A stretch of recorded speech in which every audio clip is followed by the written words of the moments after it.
ஓம் சாய்ராம்.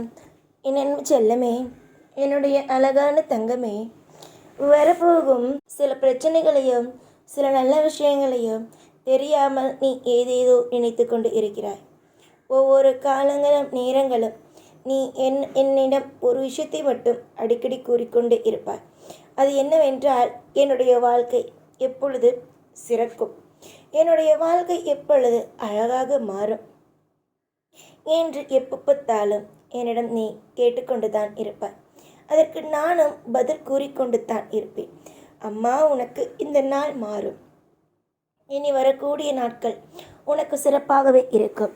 உன்னுடைய வாழ்க்கையில் இருக்கும் நலம், வளம், யோகம் எல்லாம் தானாகவே கிடைக்கவும் ஆரம்பிக்கும் என்று உன்னுடைய வாழ்க்கையில் ஒவ்வொரு பொழுதுகளும் ஒவ்வொன்றையும் நானும் கூறிக்கொண்டு தான் இருக்கிறேன். ஆனால் நீ எப்பொழுதும் எல்லா விஷயத்திலேயும் கவலைகளோடும் வேதனைகளோடும் இருக்கத்தான் செய்கிறாய். நிறைய பொழுதுகள் போராடி விட்டாய். என்னிடம் வந்து நின்று இப்பொழுது கூட எனக்கு இதை செய்வாயா, அதை செய்வாயா, இந்த விஷயம் நடக்குமா, அந்த விஷயம் நடக்குமா என்று என்னிடம் நீ மாற்றி மாற்றி கேள்விகளை வைத்து கொண்டு தான் இருக்கிறாய். தயவு செய்து சொல்கிறேன், ஒரே ஒரு விஷயத்தை மட்டும் போட்டு மனதளவில் குழப்பிக்கொண்டு இருக்காதீர்கள். என்னென்ன ஏதேது என்பது எனக்கு தெரியும் அல்லவா? உன்னுடைய வாழ்க்கையில் என்னென்ன விஷயத்தை செய்ய வேண்டும், ஏதேது விஷயத்தை செய்ய வேண்டும், உன்னுடைய வாழ்க்கையில் என்னென்னதை உனக்கு கொடுத்தால் நலமாக இருக்கும், எந்தெந்த விஷயத்தை கொடுக்காமல் இருந்தால் உன்னுடைய வாழ்க்கையில் செழிப்பாக இருக்கும் என்பது.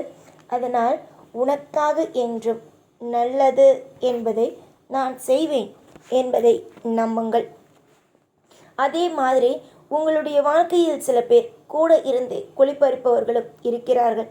அவர்களிடமெல்லாம் சர்வ ஜாக்கிரதையாக இருங்கள். உங்களுக்கு ஒரு விஷயத்தை சொல்ல வேண்டும் என்பதை மட்டும் நான் நினைக்கிறேன். என்னவென்றால், ஒரு சிறிய கதை மூலமாகவே சொல்கிறேனே. சிங்கமும் புலியும் காட்டுக்குள் இரைக்காக அலைந்து திரிந்து கொண்டு இருந்தன. அவைகளுக்கு இரை எதுவும் கிடைக்காததால் மிகவும் சோர்ந்து தளர்ந்து விட்டன. இந்த நேரத்தில் காட்டின் வழியாக சர்வசக்தி மிகுந்த முனிவர் ஒருவர் வந்திருந்தார். அவர் எதிரே புலியும் சிங்கமும் வாடிய முகத்தோடு இருப்பதை புரிந்து கொண்டார். இரை கிடைக்காமல் இரண்டும் சோர்ந்து போய் என்பதை உணர்ந்து கொண்டு உடனே அவர், மிருகங்களே, ஒவ்வொரு நாளும் ஒவ்வொருவரும் பசியோடு பட்டினியோடும் வாழ்கிறார்கள் அல்லவா? ஏன் என்றால், இரைகள் உங்களுக்கு கிடைப்பது அவ்வளவு சுலபமில்லை. அதனால் நீங்கள் மாமிச உணவு உண்வதை நிறுத்தி கொண்டு சைவ உணவு உண்ணும் பழக்கத்தை கொள்ளுங்கள். என்னிடம் அற்புதமான சுவையான உணவு விதைகள் இருக்கின்றன. இவற்றை பயிரிட்டு செய்து நீங்கள் சாப்பிட்டால் உங்களுக்கு மிருக குணங்கள் மறைந்துவிடும் என்பதை போன்று நீங்கள் அமைதியாக ஆனந்தத்தோடும் இருக்கலாம் என்றார் முனிவர். அதை கேட்டு சிங்கமும் புலியும் வியப்படைந்து பணிவோடு முனிவரை பார்த்து, ஐயா, இப்படி ஒரு வாழ்க்கை வாழ்ந்து நாங்கள் சலிப்படைந்து விட்டோம். எங்கள் வாழ்க்கையில் மாற்றம் வேண்டும். பழிச்சொற்களையும் பாவ செயல்களையும் விட்டுவிட்டு வாழலாம் என்று விரும்புகிறோம். அதற்கு தங்கள் இந்த உதவியான உறுதுணையாகவும் இருக்கணும் என்று நம்புகிறோம் என்றதை புலி அதை கேட்டு முனிவரின் மகிழ்ச்சியும் அடைந்தார். பிறகு தன்னிடம் இருந்த விதைகளை எடுத்து சிறிதளவு சிங்கத்திடமும் புலியிடமும் கொடுத்து விட்டு சென்றார். சிங்கமும் புலியும் விதைகளை மகிழ்ச்சியோடு கொண்டு வந்தது. புலி தனது குகைக்கு வந்து அருகிலேயே அழகான தோட்டம் ஒன்றை அமைத்து அந்த விதைகளை பயிர் செய்தது. ஆனால் சிங்கம் தனது குகைக்கு வந்ததும் தன்னுடைய விதையை பத்திரப்படுத்தி வைத்து அது புலியை போன்று தோட்டத்தை அமைத்த உடனேயே விதையை விதைக்கவில்லை. ஒரு வாரம் கடந்து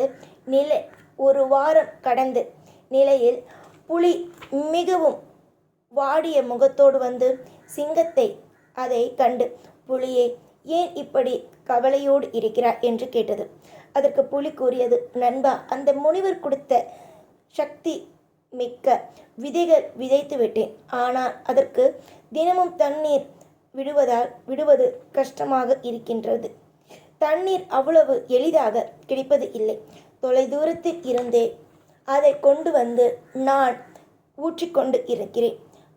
அதற்கு, ஆம், இது கோடைக்காலம் ஆயிற்றே, தண்ணீர் கிடைப்பது அத்தகைய எளிதல்லவே. அதனால் தான் நான் முனிவர் கொடுத்த விதையை மழைக்காலத்தில் விதைக்கலாம் என்று பத்திரப்படுத்தி வைத்திருக்கிறேன் என்றது சிங்கம். நல்ல காரியம் செய்தால் நல்ல காரியம் செய்ய எந்த ஒரு விஷயத்தையும் யோசித்துதான் செய்ய வேண்டும். நல்ல காரியம் செய்தால், இல்லை என்றால் நீயும் என்னை போன்று அவதிப்பட வேண்டியதுதான். உன் யோசனை எனக்கு வராமல் போனதற்கு நான் வருந்துகிறேன் என்றது புலி. காலம் பார்த்து செய்யப்பட வேண்டும் ஒவ்வொரு விஷயங்களையும். அதற்காகத்தான் உன்னுடைய வாழ்க்கையிலேயே சில விஷயங்களை காலதாமதப்படுத்தி கொண்டு இருக்கிறேன். நீ நினைப்பது போலவே உடனடியாக ஒவ்வொன்றையும் நான் செய்துவிட்டேன் என்றால் எதுவுமே உனக்கு நல்லபடியாக நடக்காது.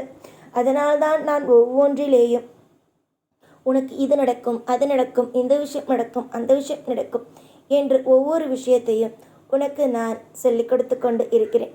காலங்களும் மாறும், உனக்கான நேரமும் தானாகவும் வரும். எதிர்காலத்தை நினைத்து பயமும் தேவையல்ல.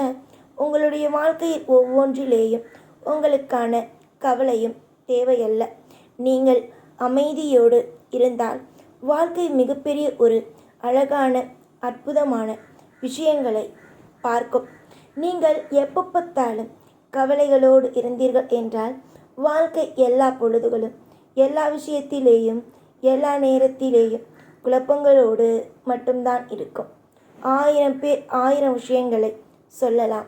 ஆனால் உனக்கு எது நல்லது என்று தோன்றுகிறதோ நிச்சயமாக கூடிய விரைவாக உங்களுடைய வாழ்க்கையில் இருக்கும் கஷ்ட நஷ்டங்களை நீக்கி உங்களுக்கு சரியான நேரங்கள் வரும் பொழுது உங்களுக்கு நல்ல விஷயங்களை கொடுத்து உங்களை அற்புதமாக வாழ வைப்பேன்.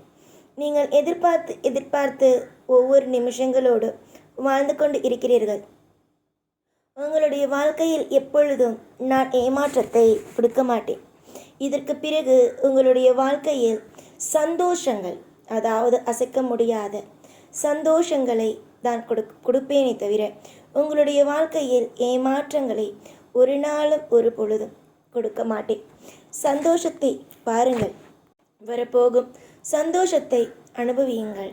வரப்போகும் சந்தோஷத்தை ஒவ்வொரு நாளும் அற்புதமாகவும் அழகாகவும் உங்களுடைய வாழ்க்கையில் அனுபவிக்கப் போகிறோம் என்று நீங்கள் நம்புங்கள்.